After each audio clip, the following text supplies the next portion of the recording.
Hi there guys, and welcome to the latest edition of JP's Vlogs. And today, punta tayo ngayon sa may Cape Bohedor. Dito lang yan sa may Ilocos Norte. Yes, napakaraming tao na, so akit tayo. Pakita natin. Ano meron sa taas? Mababa lang naman to. Kunti lang. May abutin 100. So tara guys, samahan niyo ako ngayon sa Cape Bohedor. Tara!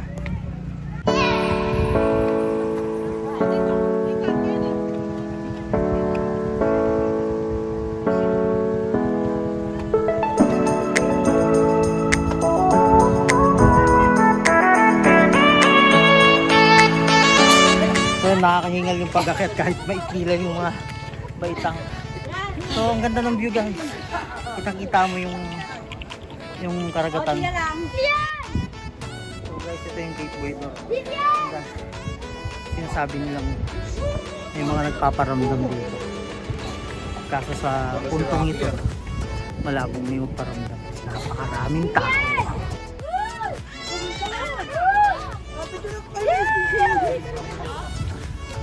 Up, up, up!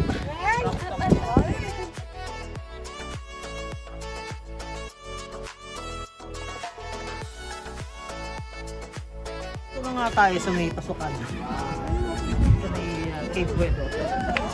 Pasukin natin. Guys, pupunta tayo.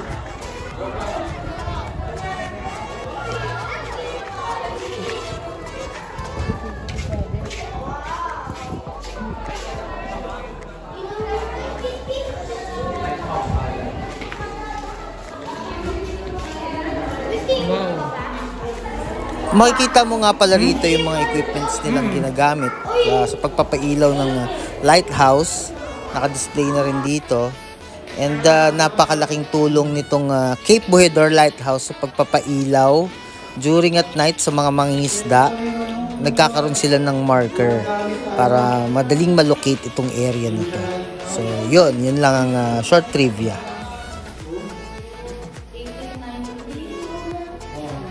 Ano bebe? Ang laki.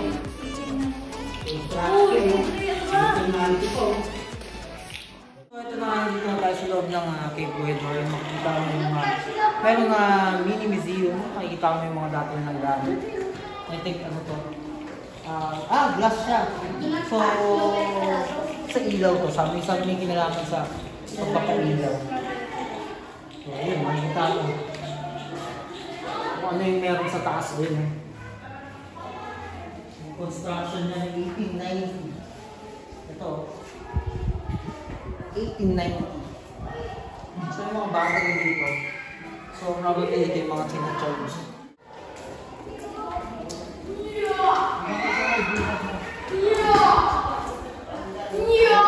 Mga bata ko. Ano si BBM? Ayan, di ba?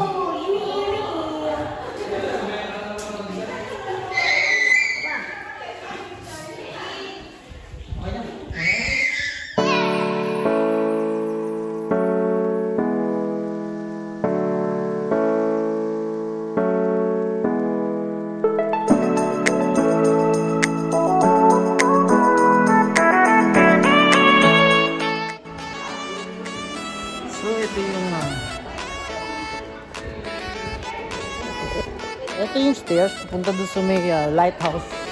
At off limits siya. Hindi na pwedeng umakyat. So, delikado. Ayan.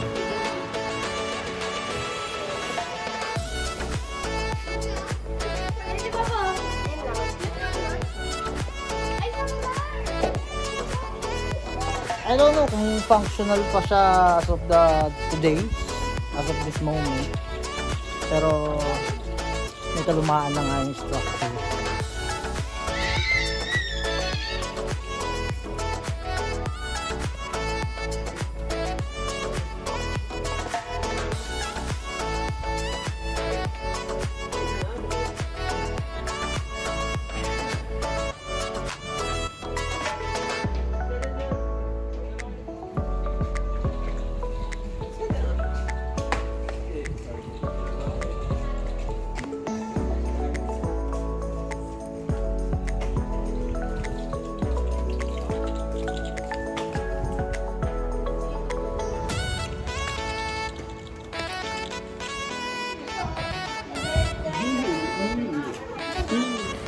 So nakamamangha nga pala yung view rito sa may itaas, sa may mismong Cape Bohedor. Kitang-kita mo yung karagatan at yung mga paligid nito, yan, kasi napakataas nitong area nito.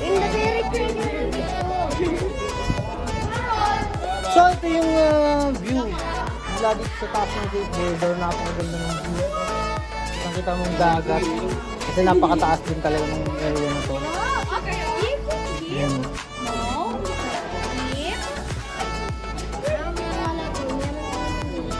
Treasure, merong rock, merong maleta, kung ano pa.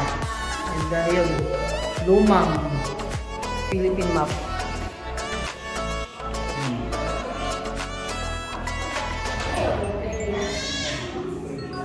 So, whatever kung ano sinasabi dyan, master plan for the lighting of the maritime coast of the Philippine archipelago.